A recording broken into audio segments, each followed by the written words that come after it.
করতে পারতেছি। এটা কিসের জন্য? তো ভাই বিক্ষোভ তো হচ্ছে পানি ঝরার জন্য, ট্যাপের জন্য। আরে বাইরে এটা কোন জায়গায় ব্যবহার করা হয়? বালতি ট্যাপে ব্যবহার করা যায়, বদনা ট্যাপে ব্যবহার করা যায়। মূলত কোন জায়গায়? ভাই মূলত ব্যবহার বেশিরভাগ আমার ধারণা মতে বা হ্যাঁ। আমি যা দেখতেছি বেশিরভাগ ব্যবহার করা হচ্ছে ভাই বদনাতে। তো এটা এত দূর যাওয়ার দরকার কি? হাই কমোডের জন্য এটা ব্যবহার করা হয়। কেউ যদি চায় যে বদনি ব্যবহার করব, কেউ যদি চায় যে পুশ শাওয়ার ব্যবহার করব, এই বালতিতে তো কলে এটা দেয় না।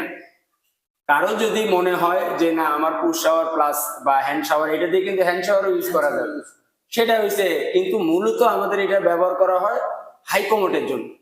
কারণ অনেকেই কিন্তু পুশ শাওয়ারটা ব্যবহার করতে পারে না, নাকি ভাইয়া? Twin beep call. একটা জিনিস বলার সময় অবশ্যই ভালো করে বুঝাইতে হবে, ঠিক আছে না? ওকে, ভালো থাকো।